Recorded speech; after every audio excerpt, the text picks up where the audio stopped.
Greetings, bike travelers and bike packers. Welcome to another episode of the Chainwheel Diaries podcast. Stories about bike travel told by the travelers themselves. I'm your host, Brian Berlin. My guest today is Ken Francis, who I met on a weekend bikepacking overnight trip to Leo Carrillo State Campground, north of Malibu, California. I learned that Ken is not only a seasoned bike traveler, but he's also a Warmshowers host that has welcomed over 300 bike travelers into his home throughout the years. Ken's many bike adventures include battling hypothermia and headwinds, and his stories will inspire riders of all skill levels. With that, let's meet Ken Francis.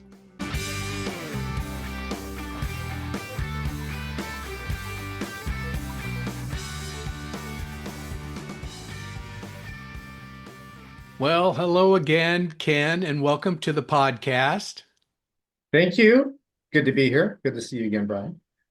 Thank you very much.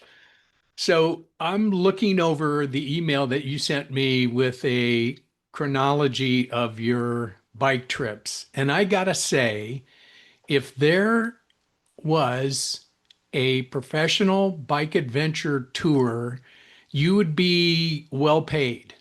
You would be at the top of the heap. You'd be like Scotty Scheffler on the PGA Tour. Well, I wish the money was that lucrative in it. I will say that one of my cross-country tours way back when I did get paid. I was on payroll at my job, and they said, you know what, we're going to keep you on payroll while you do this. So I will say I did get paid to ride cross-country once, but that's it. Yeah, I think that's fair. I think we'll count that. That's beautiful. I wish I had an employer like that.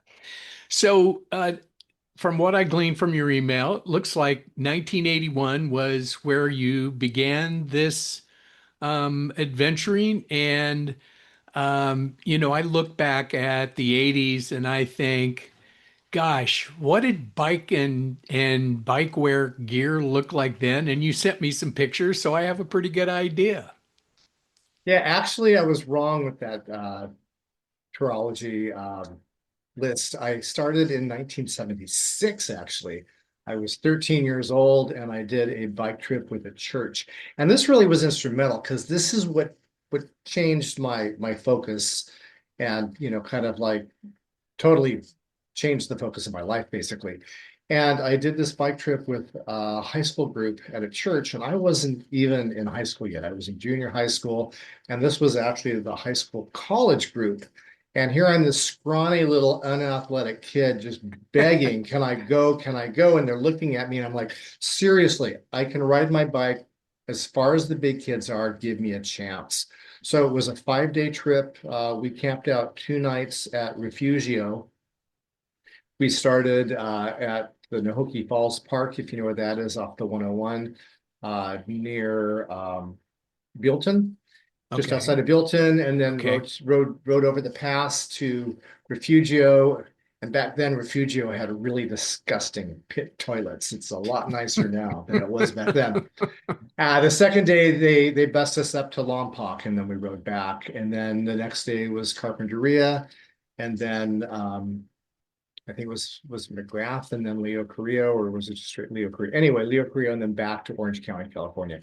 And I just knew that was something I just loved doing. And it wasn't until I was out of high school and college that I started doing overnight trips. And then that's kind of where everything started. That was in 1981 with those overnight trips. Beautiful.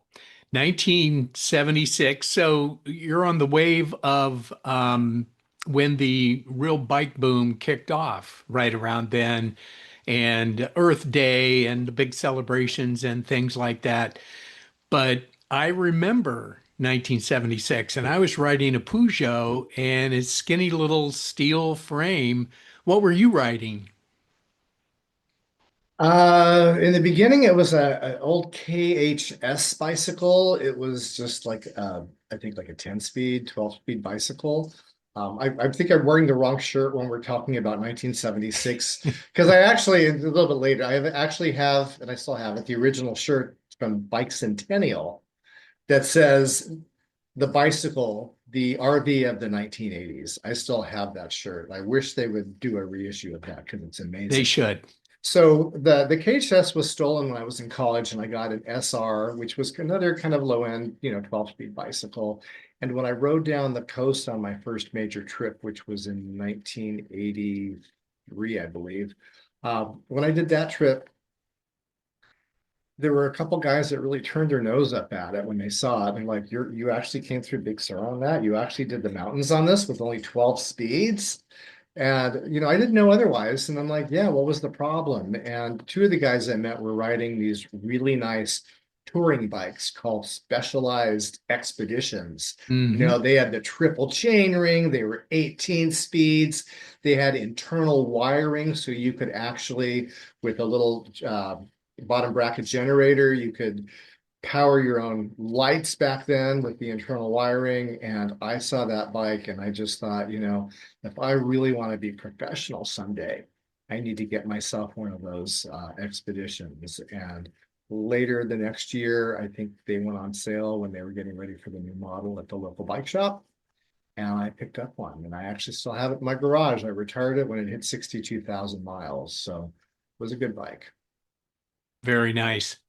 So you said your first ride in 76, you're 13 years old and you're really begging this group to go along. But what initially inspired you to want to do this?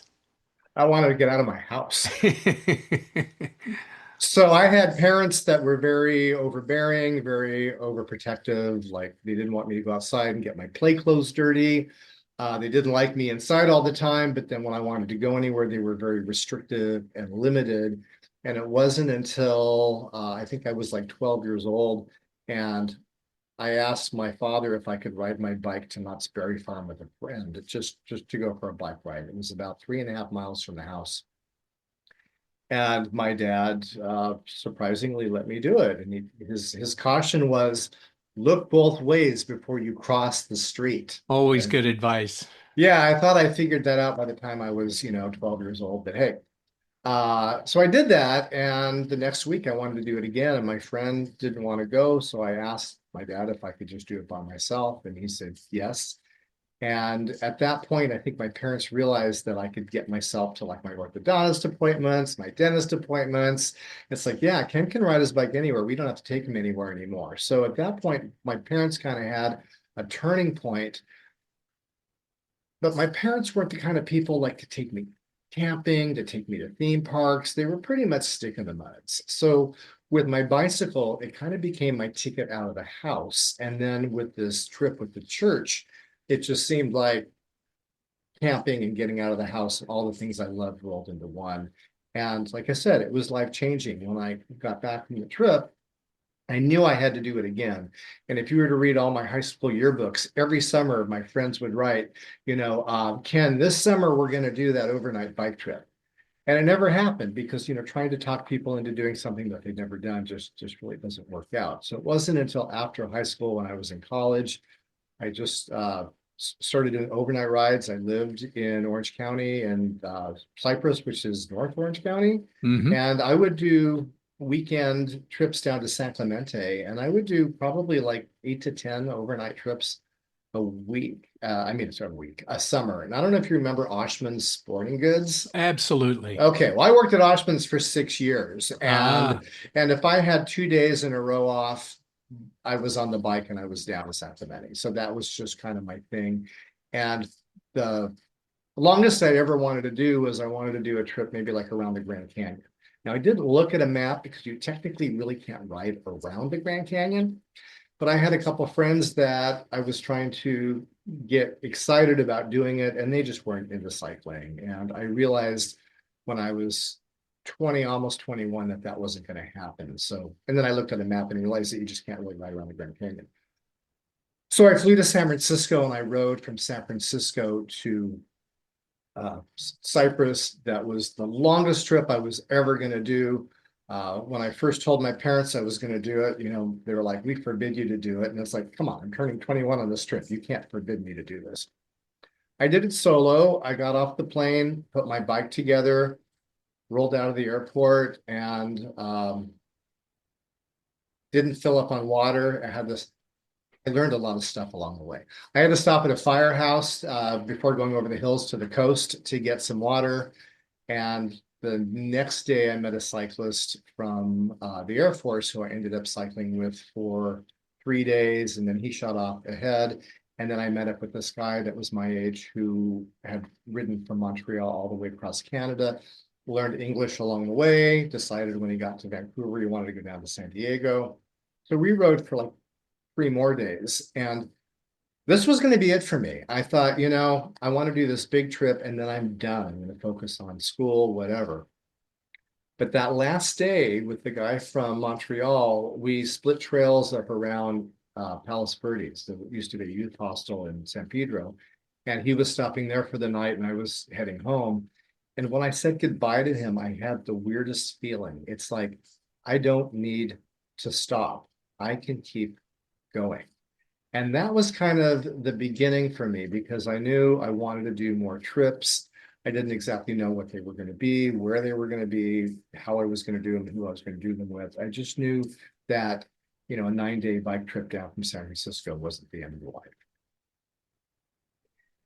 In those days, the technology wasn't that great. So how did you pick your route? How did you decide where you would go and how you would get there? Paper maps.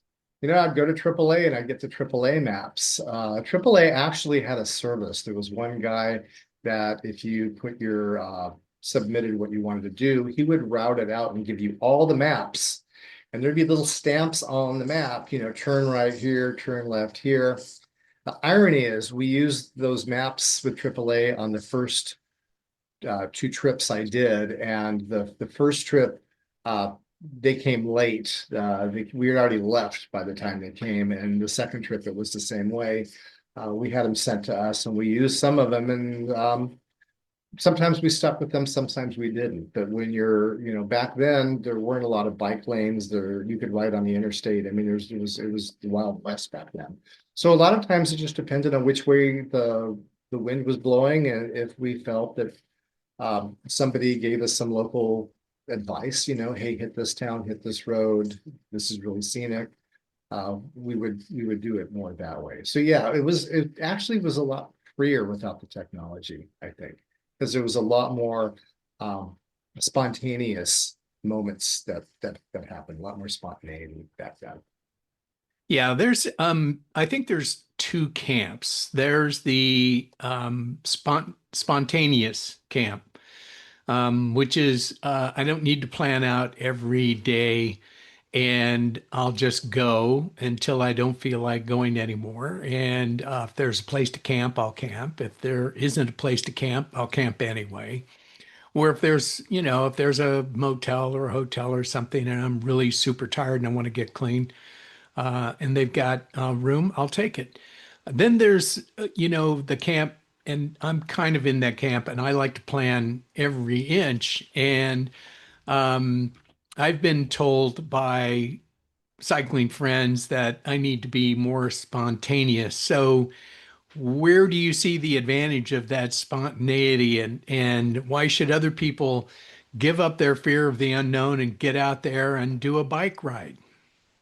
I think it depends on how much time you have. When I did my cross country trips and I had 4 months to just wander all over the country, I was able to be a lot more spontaneous. Now, when I want to ride and I have 2 weeks or maybe even 3 weeks, I really need to hit the mark. So I'm planning a trip right now. I'm leaving in 3 weeks. So I'm going to ride from Omaha to St. Louis with a friend of mine.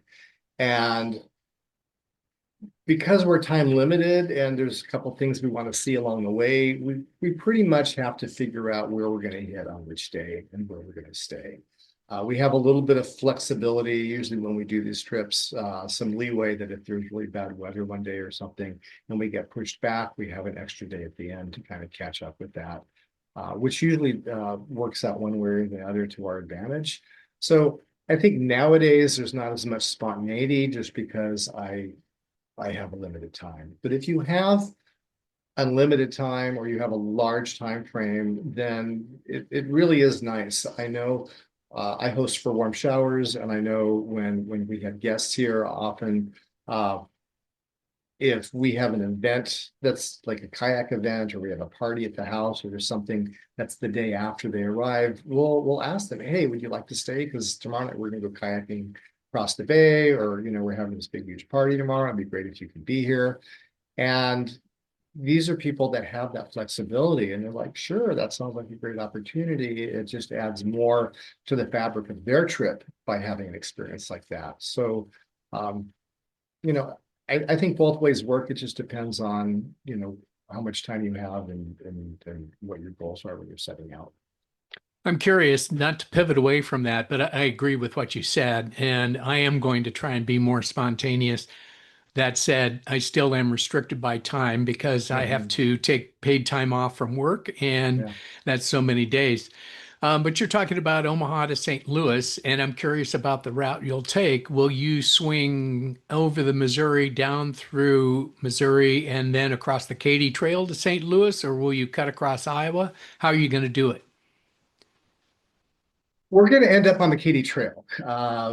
The last, I don't know, 10 years or so, when I say we, I mean my friend Philip Robinson and I, although some of these trips are just solo with me. Um, the trips are designed around theme parks. So there's a theme park in Kansas City. So we're, Yep. we're we're we're dipping down to Kansas City to go to Worlds of Fun. And then from there, we're heading not actually to St. Louis, but to I have a family member that lives outside of St. Louis in a small town called Union. So we're going to head over to Union. So we will be on the Katy Trail, I think the last 2 or 3 days, which I'm Okay. looking forward to. I mean, I've ridden Yeah. across Missouri a couple times. I call it misery because it's when you add heat, hills, and Yep. headwinds, and you're going like this and it's 90 degrees out, I just want to like rip my face off.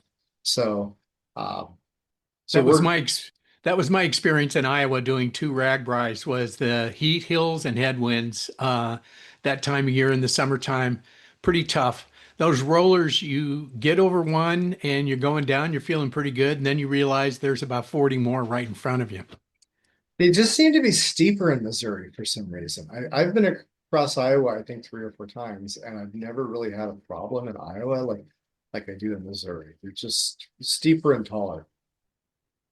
Well, that's great. Going to do the Katy Trail the first week of July and finish up in St. Charles, doing it with a friend of mine. By the way, the friend that is urging me to be more spontaneous, he rode his bike solo from Fort Lauderdale to Seattle. And along the way, people would say, no, don't go that way, go this way. And he would take their advice and he would meet new people and people would put him up overnight. So he's very spontaneous. I'm a little more of the planner type, but I've committed to loosening up a little bit. But we'll meet in St. Louis. We'll take the Amtrak to Sedalia. Then we'll pedal to Clinton, and then the next day turn around and ride to the almost to the end of the trail in St. Charles for the 4th of July. Looking forward to it. I've read a lot about it, but nothing beats the experience of actually riding it. Yeah, I'm looking forward to too. I really know nothing about it. I just know that I stayed with a Warmshowers host when I came through. I rode in, I think, 2014 from Minneapolis to Union, and I stayed with a Warmshowers host right before I got to my cousin's house. And I'm actually planning on staying with them again. And they're right off the Katy Trail. So that's kind of going to be kind of nice. And I know that that's usually where they get their traffic from, being on the route of the Katy Mm-hmm. Trail. Mm-hmm. Okay, I've the dozens and dozens and dozens of rides that you've done. I'm looking for some of those inspiring stories, either humorous or what I like to call that oh shit moment where you're like stuck. You're like, how did I get to this point? How am I going to get out of this? I can't go backwards. I can only go forward. Relate a few of those stories for us, please. Which one do you want? Do you want a humorous story? Do you want a technical story? You want a weather story? You want a bug story? I call this speaking bike, by the way. Yes, you're doing a good job of it too. You speak bike fluently. Give Thank me you. give me a sample of each of those, please. Okay. Well, in the beginning, like I said, I didn't think about running out of water stops, and I had to stop at a firehouse for water. That was one of the minor faux pas that I made in the beginning. My second trip was a like 4 or 5 day ride just around Death Valley. And Death Valley in April, who knew it would snow? Basically I got hypothermia in the middle of Death Valley. And I was with a friend that we met through a mutual friend, and I met her, I think, 2 days before we actually left for the trip, met her in person. And we're going over this mountain pass, and I got so cold, I was just shaking so violently I couldn't ride my bike. And she had a down sleeping bag, and my sleeping bag was horrible. And I just said, we need to hop in your sleeping bag, and we need to warm myself up. And it was comical. We're alongside the road. It's, middle of nowhere, wind howling, and we could not get the zipper over her hips. And and once we got the zipper over her hips, we were stuck in there. It was really hard trying to get the zipper back when I had warmed up.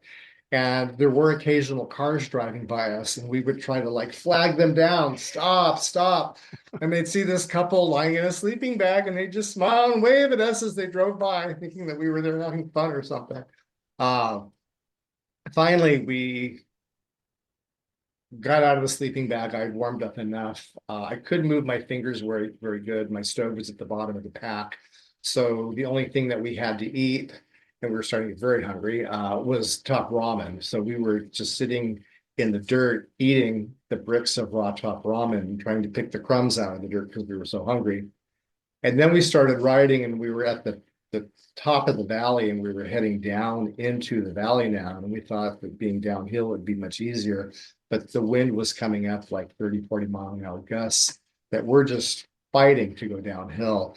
And then all of a sudden, snow started going horizontal past us. And my friend Shoshana, she had a bandana on over her mouth, and she had big glasses on, sunglasses. She confessed to me later on that she was crying underneath that. And we finally got to a point where I said, we have food and water. Let's just pitch a tent here, and hopefully things will be better tomorrow.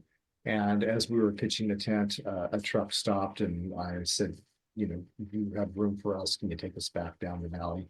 That's where my car is. And they rescued us. So having experienced hypothermia, it's not something I would ever want to experience again.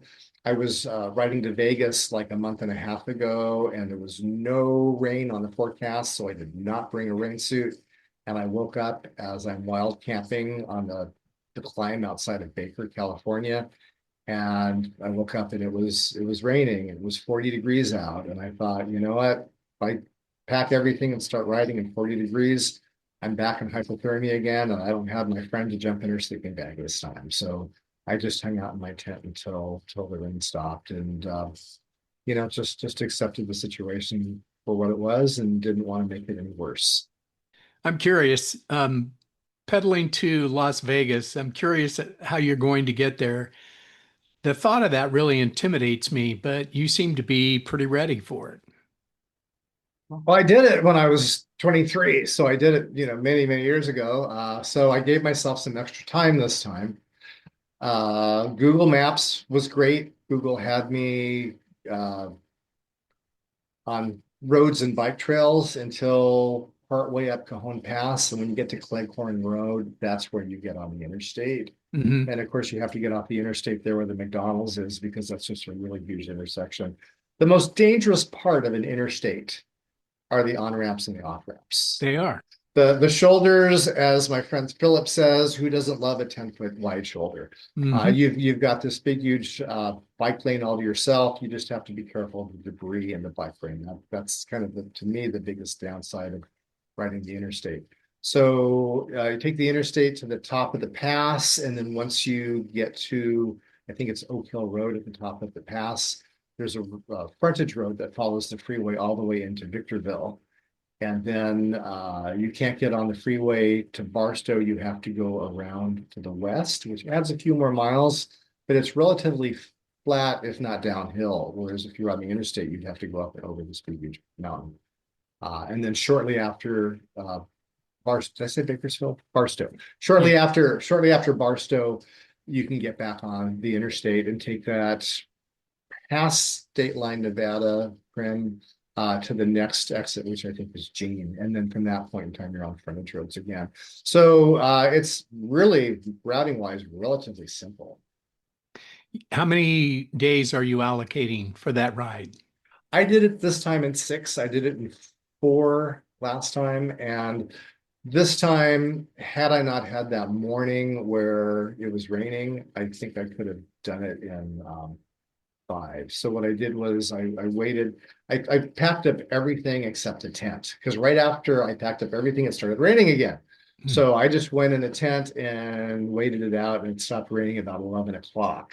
So I made sure it was completely done, and I packed my tent. So I didn't hit the road till 11:30, and I had to finish going up the pass, and then I dropped down to the rest stop, and then you have another pass to go over. And it was only about 35 miles to get to the state line, but because I got a late start, it just kind of like kept the whole day slow. Had I got up and hit the road by like 8 o'clock, which was what I would have done, hopefully, if the weather was conducive, I could have done the extra 35 miles and done a 70-mile day all the way to Vegas. That wouldn't have been a problem. Um, so yeah, I did it in 6 days, and it was a very comfortable, enjoyable ride. Good. Of all the rides, and you've had many, and you're going to struggle to pick out a few, I bet. But I'd be interested in some of your top rides, some of the ones that were awe-inspiring, that you're riding along and you're going, how wonderful is this? I'm riding my bike through X and I'm loving life. Well, that's every trip. I've never had a bike trip. No, seriously, I've had over 70, not 70, 60 bicycle tours of, substantial, a week to 4 months long. And there's never been a bad one. There's, sometimes the moments get bad where there's a horrible headwind or you're, freezing at hypothermia. But overall, they've all been amazing. I would say my first cross-country bicycle trip in 1985, and then the one that followed it in 86 were both pretty incredible. And I think what made them incredible was it was such a growing experience for me to get outside of my environment, for me to see the world differently. It basically was me waking up as an adult. If anybody is curious, I have put that in a book form. When I was in college, I wrote a book called Great Rides Across America, The Open Road Adventures of Mr. Tour. And I didn't know how to publish it, so I didn't do anything with it until COVID came along. And one of my COVID projects was to put it on Amazon, so it's available on Amazon. But those 2 trips, the wonderment, the first time stopping at a farmhouse, I was riding with a friend, and we're in the middle of South Dakota. And he was from Chicago, so he knew the Midwest weather. I didn't. I'm from Southern California, right? And he tells me that it's going to rain horrendously. He was watching the clouds, and these 2 big, huge clouds are going to converge, and we're stopping at the next farmhouse. And I'm like, are you crazy? So they're going to come out with a shotgun, plus we had a dog following us for 12 miles. And it's like, it ended up being a wonderful experience. They let us sleep in their machine shop, so we didn't have to set up our tents. They said it was wise that we stopped because there were tornado warnings that we did not know about. My thought was they were going to say, out of all these houses, why did you stop at ours? But what they actually said was, wow, out of all these houses, you stopped at ours. They just loved hosting us. They had just finished dinner, but they invited us in for dessert and gave us this amazing breakfast in the morning. And just thinking that somebody could do that, to be that hospitable, because growing up in the city, we just don't have moments like that. And I stayed in contact with them. And when I went cross country the 3rd time in 94, I actually went out of my way just to make sure that I stayed and visited them again. And it was really nice being able to do so. That's a good example of the human kindness that you experience when you're riding a bike in the middle of nowhere. What are some other examples of acts of human kindness that spared you while you were doing a gnarly bike adventure? Well, I'll tell you the one that changed my life. There we go. So the backstory is the guy that talked me into going cross country. Like I said, San Francisco was a great trip. I knew I wanted to do something else, but to ride all the way cross country, that was just not in my brain. And I was down in San Clemente one weekend, and there was a guy from Montreal there, a different guy from Montreal, and he was cycle touring with a guitar on the back of his bicycle. And he was heading down to South America. And he says, Ken, why don't you come with me? And I'm like, no, no, no, no, no. And then, like a day later, I get a phone call from the first guy that I met on the San Francisco trip, the guy that was in the Air Force. He was from Florida. And he says, hey, in October, I'm riding to Florida. Would you like to come with me? And I'm like, no, no, no, no, no. And then a couple of days later, a friend of mine from Chicago called me and said, hey, you want to ride to Chicago next summer? And I thought, three people 1 week, screw it, let's do it. In fact, let's go all the way to Boston. It was his idea to do the trip, but he was miserable every single day. He didn't think this thing through. And he kept saying he thought it would be fun. And I'm like, what part of riding up mountains and having horseflies take chunks out of you and the heat and the miles and everything, what part of that did you think would be fun? And we had another friend with us, the woman from Death Valley. She decided to come on this trip, and she had her own struggles and only made it as far as Idaho. So after Idaho, I'm continuing on with this person that's just grumpy every day, blowing through his money. This is back in the day of traveler's checks. We didn't have ATMs back then. And he had to have money wired to him like 3 or 4 times because he just kept blowing through his budget because he was so miserable. And the only way he would feel better about himself is if he had ice cream 5 times a day. But we were in Yellowstone and he wasn't feeling really good. And somebody came through the campground as we were setting up our tent. There was a Christian group that was inviting everybody to the big amphitheater at the campground for a service. And I went and I asked at the end when they were talking about prayer requests, I just said, hey, if you could say something for prayer for my friend Jake, because he's just really hating every moment and he just really needs to see that there's a lot of good in what we're doing and to see the good, not just focus on the negative. After the ceremony, this elderly gentleman walked up to me and he had like a suit on. Here we're outdoors in a camping venue, and he had this suit on. And he must have been in his 70s or 80s. And he came up to me and he handed me $20. And he said, I believe in young people and I believe in you. So here, have lunch on me tomorrow. Now, $20 wasn't lunch back then. That was like a days and a half budget. Absolutely. And I had a thing, anybody that helped me out, I would get their address and I would send them a postcard at the end of the trip to let them know I made it alive. And I asked him for his address. He says, no, that is not necessary. I believe in young people and I believe in you. And that really gave me a lot more courage to continue. So when we got to Chicago, my friend just basically said, I'm done. And his parents tried to talk me into going home. My parents tried to talk me into going home. Everybody was saying, you'd be foolish to travel on by yourself. And I'm like, why? I knew there were people out there that if I needed help would be there, farmhouses that I'd knock on the door and say, hey, can I camp in your field? I just knew that I had learned enough being on the road for like 2.5 months that I could continue on my own and it wouldn't be a problem. And where it changed my life is as far as like believing in people, believing in young people, I became a therapist. So I believe in people, I help people out. I am a host with Warmshowers. I've been a host for about 13 years. I love hosting the young people because a lot of them are me. They're the young people that just don't know how to explore the world. They don't have the self-esteem. They don't understand really their part in the world. And I just love being able to host them and just to give them an experience that they can remember. And I also sat on the board for Warmshowers for 5 years because I really believed in the whole concept of reciprocal hospitality and helping cyclists out. And so I really credit that gentleman who I don't even know his name, but really credit him for the wonderful experience and giving me the what's the word? He believed in me. So giving me the kudos and the affirmations really helped me along the way.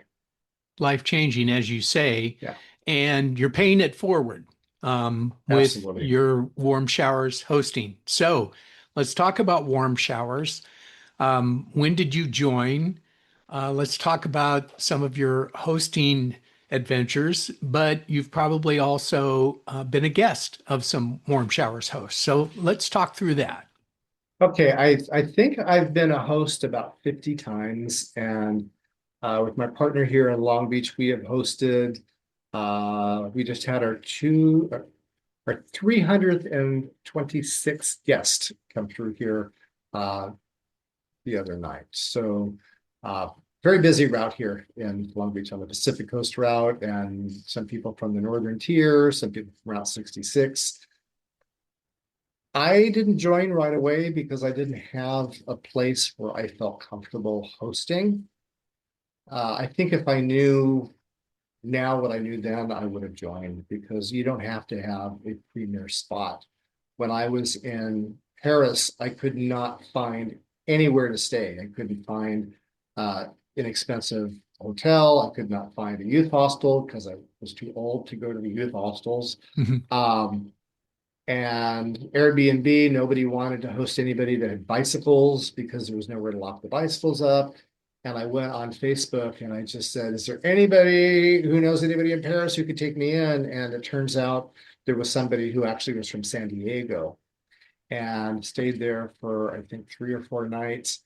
His whole apartment was probably smaller than this kitchen. And we're talking, it was a 1 bedroom apartment with a living room and a kitchen and a bathroom, but each room was so tiny. I was sleeping on the floor and people were stepping over me at night to go to the bathroom. It was so small.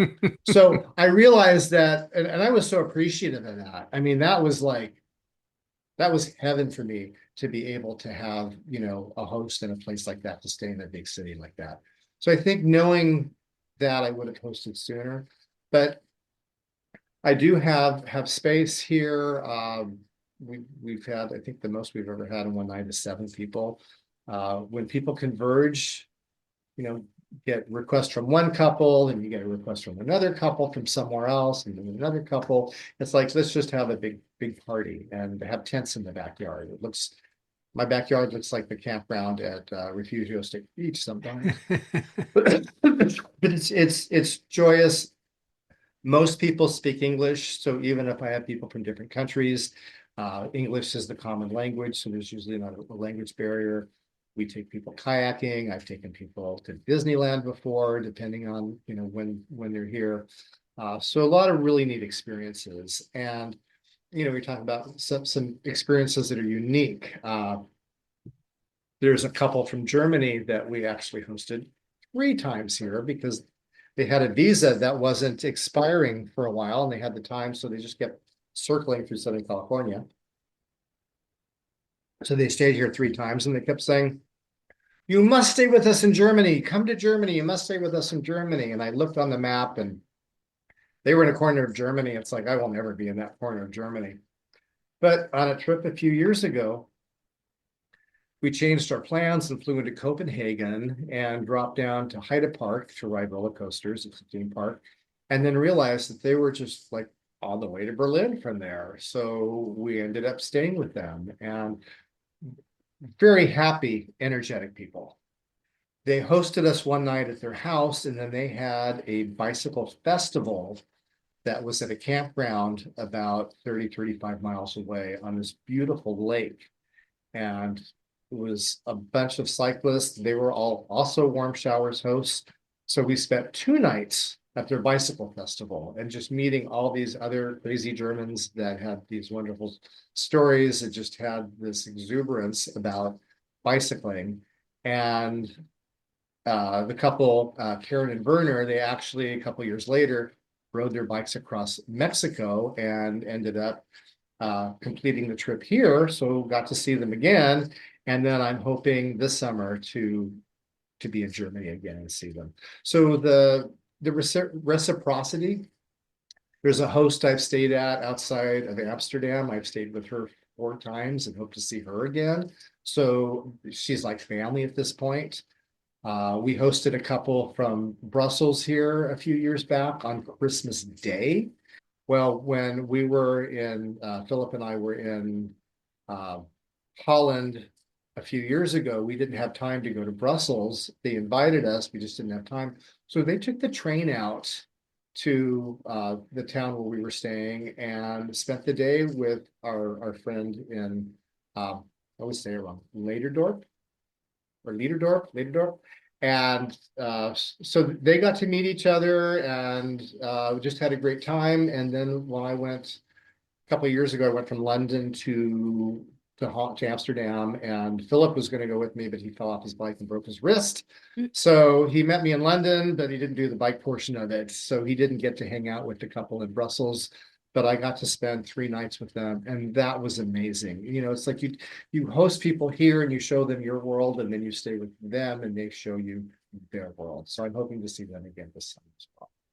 The beauty of Warmshowers. Okay. You've got 3 people in front of you. You've got a beginner, you've got a novice, and you've got a semi expert, let's say. And they each have their own question. The beginner wants to know how to get started, the novice wants to know how to get better, and the expert wants, some tips and tricks that they may not know about. So let's start with the beginner. How do you get them off the schneid, get them out there riding and doing a bike adventure? I would hook them up with Greg Baton. Yes, He's we the know Greg. expert. Yes, he is. He's the expert for beginners. And if anybody's listening who doesn't know Greg, he's based here in Southern California. And through Meetup, he does overnight trips. They're very short, so they're really great for beginners, 25 to 35 miles generally. If you need a bicycle to ride, if you need a tent, if you need panniers, he can help you out. So the best advice, aside from getting Greg, is to do an overnight. See if it's something that you really want to do. And I think that's important, to just get your feet wet. Do a 1 night trip, or maybe do a couple nights. We hosted 3 guys from Vancouver that had just graduated, and they were friends. And one of the guys said, "Hey, after graduation, let's ride our bikes to the Mexican border." He was a cyclist. The other 2 were completely novice, and they're like, okay. They didn't train. They really didn't do anything to prepare. And the guy that was a cyclist was just loving it. There was another guy that, he was enjoying it for what it was, but would never do it again. And then the third guy was just miserable because he didn't maybe know what bit he was off up more against. maybe bit off more than he could chew.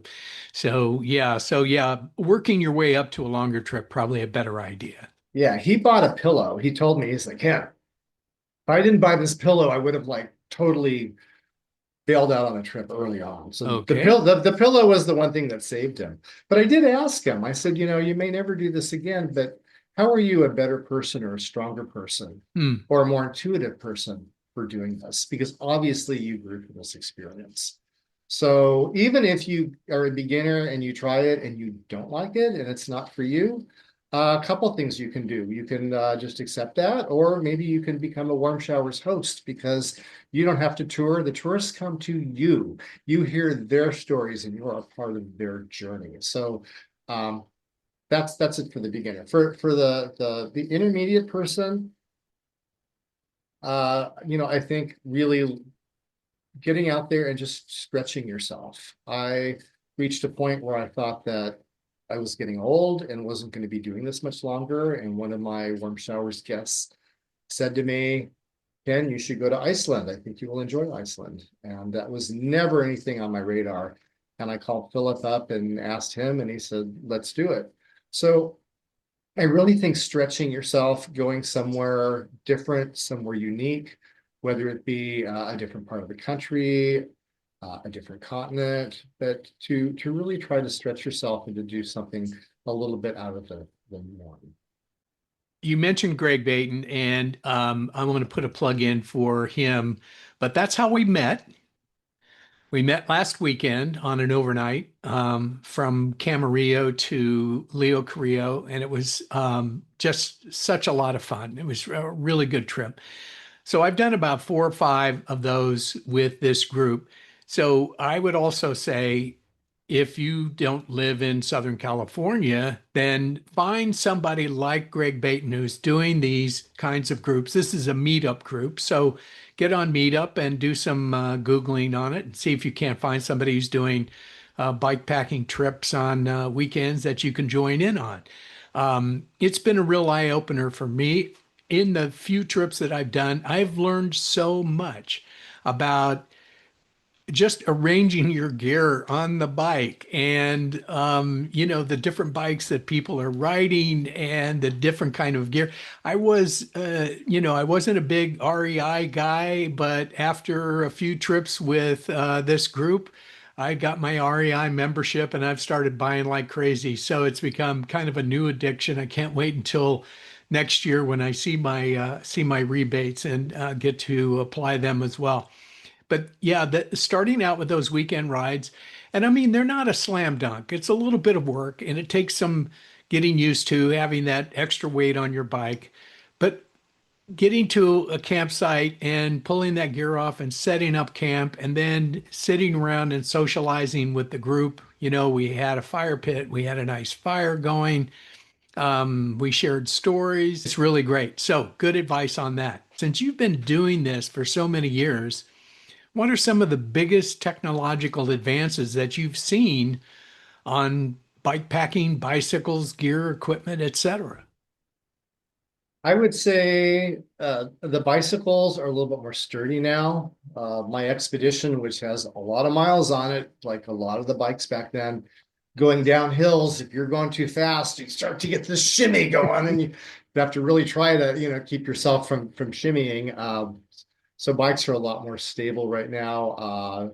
The technology in the tires with the Kevlar, I can go on, 1,000-mile bicycle trip and not get a single flat. So that's something that's great. Things have gotten much, much lighter weight. Tents are much lighter weight than they used to be.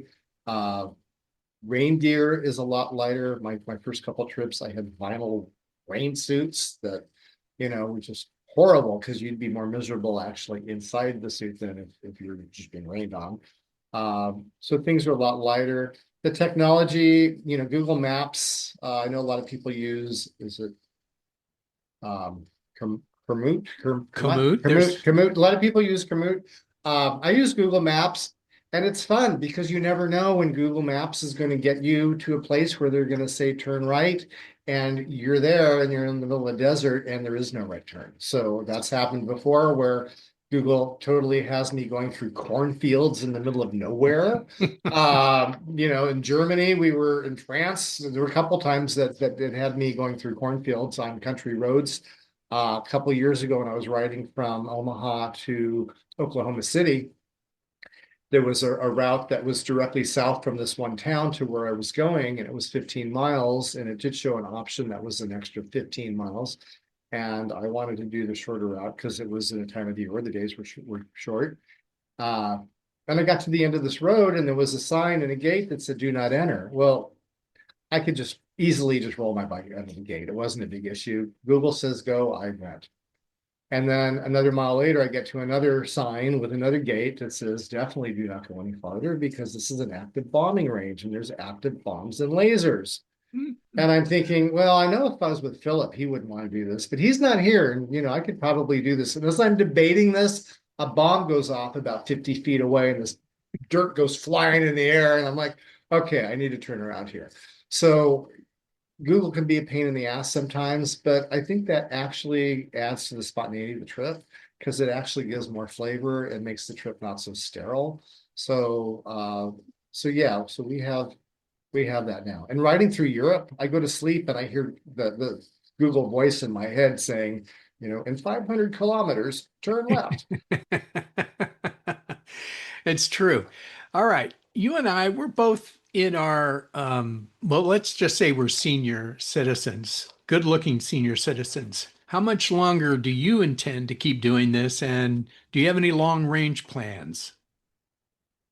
I don't. So Philip is turning 70 next month in July. And he and I are both not really talking about slowing down. We're trying to do less miles. So we're not trying to do these death marches where we do 80, 90 miles a day, or have trips where there's at least 1 or 2 centuries in the mix. This trip that we're doing to St. Louis next month is, I think most of the days are like 50, 58 miles, 60 mile Hmm. days. Okay. Um, so to make it comfortable. And, Philip's in great shape. We did 2 rides last year. One of them was a loop around Lake Ontario, I'm sorry, Lake Erie. And the first day crossing into Canada, we had a headwind for almost 85 miles. Oh, And because we were in fairly flat farmland, there were no trees or anything to break the wind. And, we just kept trudging through and we did it. So, you know, as we get older, as long as we keep ourselves in shape, as long as we don't, like I said earlier, fall off our bike and break our wrists, take care of ourselves. I see myself doing this for a while. I would love to someday maybe bike in Japan. I hear that Korea has a really great bike trail. I've always wanted to do South America. I don't know if that'll ever happen on a bicycle, but that's something I want to do. And I just can't stop going to Europe. I never went to Europe until I was 50, and I just fell in love with Europe and the people over there in Europe. And I love the bicycling infrastructure in Europe. And so uh, a few more European trips. So I don't really have any plans of slowing down yet. let's close off. Riding a bike, in a way, is a political statement. It kind of suggests what your ideology is. You favor pedal power versus gasoline power. Naturally, we all have to drive cars, but personally, I'd like to see more people bicycling, and I'd like to see more people understanding that they can go further on a bicycle than they ever thought before. What are your thoughts on that? Well, with e-bikes now, I was somewhere the other day. Oh, I was riding my bike back from work and I had stopped at a traffic signal and the, there was a train up ahead. So the signal was a little bit longer than normal. But there were, I think, 3 or 4 people that had caught up to that same traffic signal that were on e-bikes. And they were all different ages. So I think the e-bikes are really getting people who normally wouldn't ride a bike to get back on the road and ride a bike. Um, I mean, it's a great way to at least get people out of a car. I think at my age, I'm 62. I still don't see myself getting an e-bike for several years because I'm able to ride on my regular bike. Um, but I think it's important to look at bicycle infrastructure. It's important to look at like the history of Amsterdam. Amsterdam at one point was actually going to put huge freeways in and expand all their roads, and they realized they needed to change their mindset, and they did. And it takes a while to change a culture. People don't realize that you can't change a culture overnight. But I think the e-bikes are one way that we're maybe changing the culture, and hopefully with more people out on e-bikes, then that will show a need for better bicycle infrastructure for the bike lanes and bikeways around the cities. Well, Ken, I could talk to you for days, but I can't. But that said, I really look forward to the next time we see each other. I hope it's on a ride. I wish you and Philip the very, very best and continue to pay it forward as you are. And any final thoughts for our bicyclers out there that are going to get inspired by what you've said today? Well, I have a couple sayings that I live by. One is you don't stop riding your bike because you get old. You get old because you stop riding your bike. And the other one is, even when I have questions about what I'm doing and why I'm doing it, the answer is I always get where I'm going. So there have been times where Philip and I were 40 miles in either direction on the middle of a ride at the top of a mountain pass, and my cog just fell off the bike and I lost all my ball bearings. There have been times when it's been raining. There have been times like with that 85-mile stretch with the headwinds that we didn't think we were ever going to get to our destination. But I remind myself that I always do. I always get where I'm going. And just keeping that in mind, it might not be the easiest path, but I always get there. And I think that's something to remember, because for me at least, it's not my bicycle that gets me down the road. It's my determination. Thanks, Ken. If people want to follow you, how do they do that? YouTube, I've got a couple different channels. I have Ken Francis World, which is more the bicycle travel one. The other one is called the Intimacy Gram, which is more about mental health. And I incorporate some of my bike tours into my mental health videos. And then on Instagram, Ken Francis on Tour, I think is what that one is. Okay. I'll make sure to put the links in the show notes. Thanks again. Good seeing you. Take care. Thank you, Brian.